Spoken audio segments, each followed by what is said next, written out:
Ciao a tutti ragazzi, bentornati. È un altro appuntamento del mercoledì, a questi mercoledì di approfondimento così musicale. Come sempre vi ringrazio e non smetterò mai di farlo perché siete sempre gentili e partecipate a questa mia proposta con entusiasmo e questo insomma mi fa veramente piacere. Noi fino adesso abbiamo così, diciamo, analizzato sempre situazioni armoniche e di improvvisazioni, quindi melodiche, che riguardavano uno sviluppo del nostro linguaggio legato appunto finora a questioni più strumentali che altro, no? Come avrete sentito nell'introduzione, stavo suonando in re maggiore, come se accompagnassi qualcuno che canta, insomma, era perché volevo affrontare proprio questo argomento, così portarvi perlomeno quella che è la mia esperienza e il mio pensiero. Poi ognuno ha il suo modo di vedere le cose, però era perché io trovo molto importante questo lato della musica, cioè quello dell'accompagnamento per un pianista, che sia in qualunque ambito sia. E siccome io per tanti anni ho fatto musica pop e la continuo a fare ed è una cosa che mi entusiasma, mi piace, mi appassiona tanto, e fortunatamente in ambiti che mi consentono anche di scontrarmi con tutte le novità e tutti i linguaggi che nascono all'interno della musica pop oppure che si rifanno vivi dopo tanti anni, e così ci si crea in qualche modo un bagaglio, ripeto, per quello che si può, delle sfumature che meritano secondo me di essere così analizzate, approfondite. Ho iniziato a suonare in certi ambiti abbastanza giovane, quindi essendo giovane non avevo ancora, non che ora abbia risolto, però nel senso non avevo ancora assimilato alcuni aspetti, alcune finezze che riguardano appunto l'accompagnamento. Ho cominciato in modo anomalo, nel senso che prima mi sono trovato di fronte a una registrazione, a dover registrare in una situazione dove c'era un po' di tensione e fortunatamente io ho avuto il tempo per capire dopo il primo take. Era una cosa molto semplice di questo tipo, per capire mentre ascoltavano, loro stavano litigando, io dopo il primo take ho capito che in realtà non stavo suonando giusto. Mi spiego meglio, non ero sul tempo, non ero dentro, non ero nella cosa che stavo facendo. Soprattutto non avevo capito dove potevo prendere dei riferimenti. In realtà era molto semplice, molto naturale, era una cosa che avevo fatto tante volte ma non l'avevo mai fatta in cuffia, in sala di registrazione, ero molto giovane e mi ricordo che a un certo punto ho sentito che il rullante e il mio beat sul 2 e sul 4 non erano insieme. E quindi fortunatamente ho potuto dire me la fate rifare per favore mentre questi bisticciavano e mi sono ritrovato ad andare di là e concentrarmi sul rullante, quindi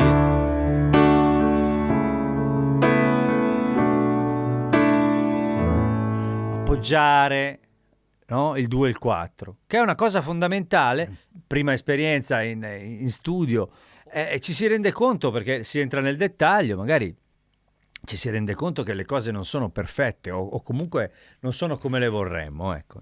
Bene. Una cosa che può aiutare, ripeto, nel caso in cui non vi piaccia il vostro approccio, il vostro modo di accompagnare, può essere quello di avere una base sotto e stare molto attenti appunto a dove si mettono il 2 e il 4.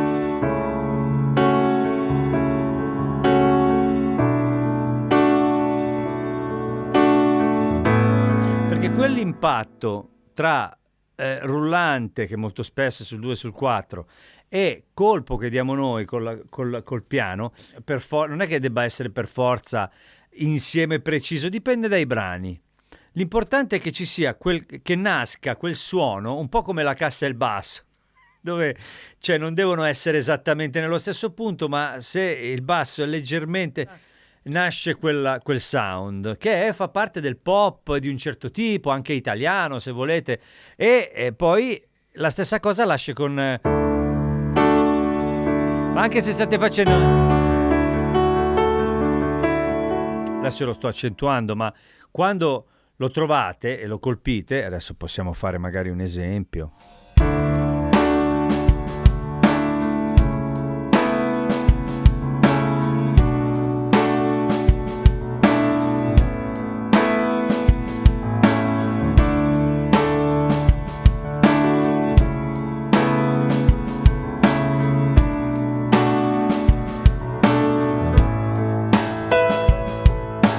Ora ho messo un loop a caso e chiaramente mi stavo adeguando, ma non ero ancora nella storia.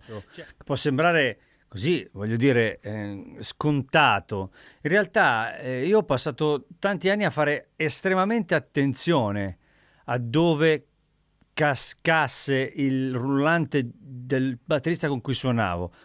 Poi io personalmente credo che trovare il modo di stare insieme a qualcun altro in modo appunto preciso, questo è un esempio, quello del rullante, di questo insieme, in questo modo alzi un po' il valore per chi ascolta di quello che viene suonato, perché sembra suonato con maggiore attenzione, con i dettagli, con l'attenzione ai dettagli.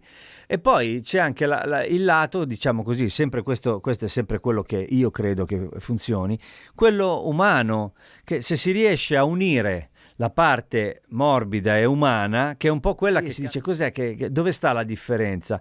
La differenza sta in quel dettaglio, in quella strana linea sottile che divide poi la cosa precisa e fatta bene, giusta, dalla cosa che ha un valore.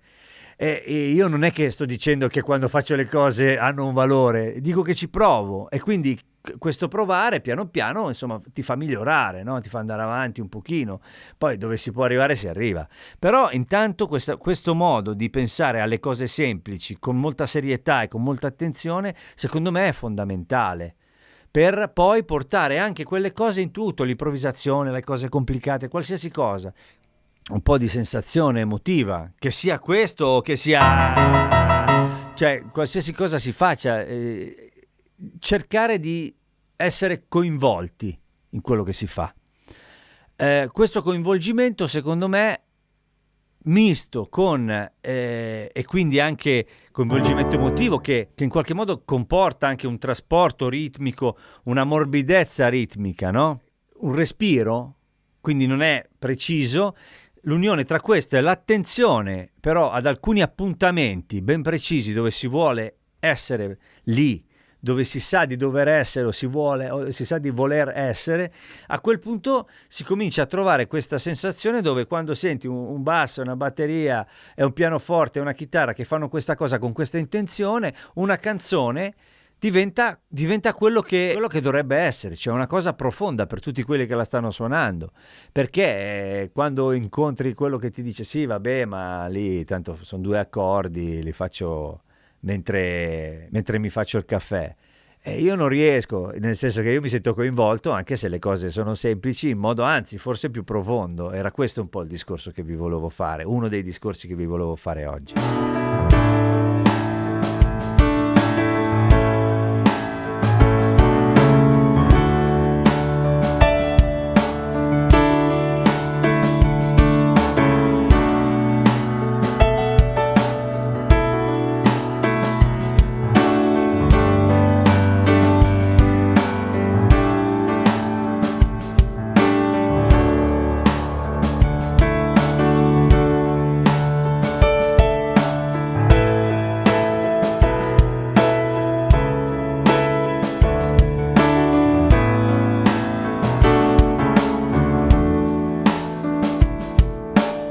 Noi adesso stavamo analizzando una situazione pop dove normalmente ci troviamo ad avere delle parti abbastanza semplici e definite, oppure ad accompagnare come stavo facendo io su degli accordi, qualcuno che sta cantando, ma lì c'è un'interazione con chi canta e troviamo delle cose da fare.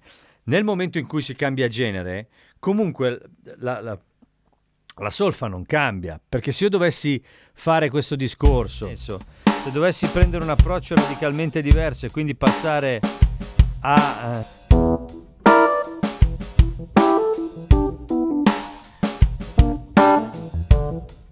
è sempre il 2 e il 4 è il mio punto di riferimento. Ecco, questi tempi 80 così sono un po' più difficili da approcciare perché sono lenti, no?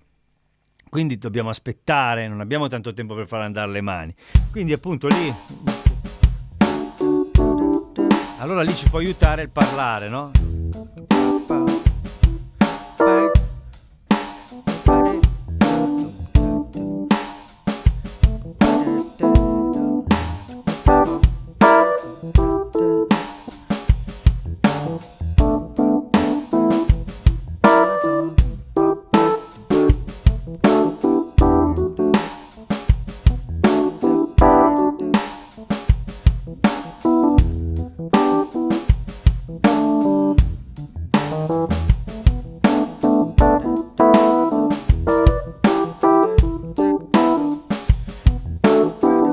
Questo è un esercizio, per esempio, che può aiutare molto a collegarsi bene al rullante, che non vuol dire starci sopra, perché in questo caso, per esempio, evitarlo è meglio, nel senso che è meglio giocarci intorno, ma tenerlo come riferimento.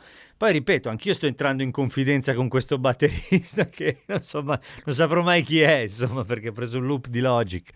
Però questo è un genere, la stessa cosa vale per tutti gli altri. Poi, ecco, prima quando vi parlavo di errore, di lieve, di lasciare in qualche modo spazio all'umanità, non è un errore, è semplicemente il fatto che viviamo in un'epoca in cui è possibile prendere delle note e farle diventare perfette matematicamente. Prima questa cosa non esisteva. Da quando c'è quella cosa è diventata un suono, oltre che una possibilità. Non è solamente il fatto mettiamo a posto così funziona, è un suono, è un modo di sentire la musica, no? La differenza sta proprio in quel punto lì, cioè fra una cosa meccanica, volutamente meccanica e precisa, che quindi dà un certo tipo di sensazione, no?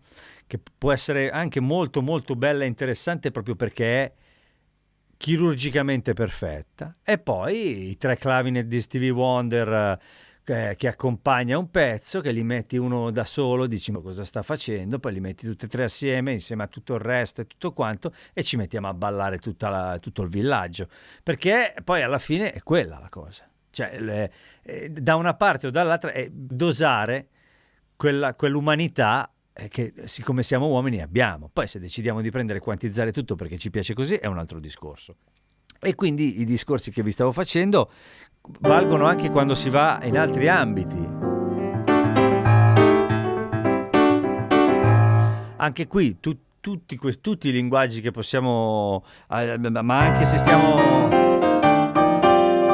facendo un fast, cioè nel senso qualsiasi cosa succeda, funk, qualsiasi cosa, alla fine ci sono, io ho riportato quello che ho imparato cercando di fare meglio che potevo, la musica forse meno libera, diciamo così, tra virgolette, che ho suonato nella mia vita, ma anche quella che ho reputato proprio per questo la più difficile da fare bene, perché i paletti e le regole sono tanti e sono ben precisi, e riuscire a mettere la propria personalità e il proprio modo dentro una situazione semplice è la cosa più complessa. Infatti vi racconto un po' come è andata.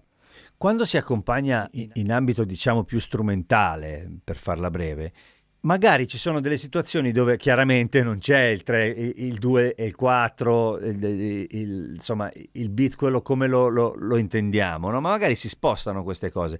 I riferimenti possono cambiare, allora si può andare a pescare per capire dove sono i punti di forza, nonostante poi se si è in 4/4 i punti dove appoggiarsi rimangano gli stessi, anche per dare respiro alle cose, però ci sono magari degli altri appuntamenti da andare a prendere. Ecco, questo è l'unico consiglio che mi permetto di darvi: trovate quegli appuntamenti che vi fanno sentire bene con quello che succede.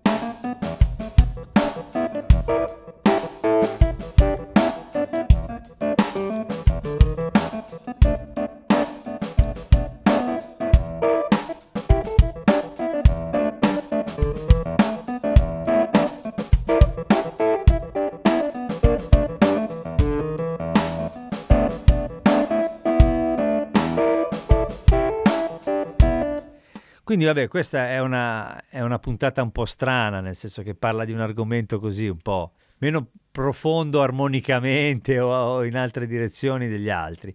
Però secondo me è importantissimo invece, perché poi da tutto questo poi va preso e spostato in tutti i generi che affrontiamo, anche quelli più complessi. E poi voglio dire, è una cosa che ho fatto per tanti anni e continuo a fare. E ogni volta imparo qualcosa, sempre. Ogni volta che suono con qualcuno capisco che quel punto dove stare, la propria personalità messa dentro una situazione di band dove ognuno dice la sua, è una cosa molto affascinante. Quindi il sound nasce da quelle piccole differenze lì, quei, quelle piccole, quelle virgoline, quei millimetri che ci sono fra una cosa e l'altra. E quindi niente, io come sempre vi ringrazio, vi saluto, spero sia stato utile. Io sono un chiacchierone, c'è qualcuno che mi ha detto parla di meno e suona di più, ma non farei questi video, mi sentite suonare sempre in quelli dove presento le tastiere, quindi lì suono di più, ma parlo di meno, ma per farvi sentire i suoni. Qui vorrei farvi sentire quello che penso, quindi magari a volte parlo un po' troppo, però insomma così è il mio modo di portarvi la mia, nel mio piccolo, quello che credo sia importante, insomma, per il nostro strumento. Quindi un abbraccio forte e ci vediamo presto e grazie come sempre per tutto. Se vi piace quello che faccio iscrivetevi al canale, cliccate sulla campanella, commentate, ditemi cosa pensate di questi video, di questa serie di video che è nella playlist tutorial. Vi ringrazio, vi saluto, un abbraccio a tutti, ciao ciao.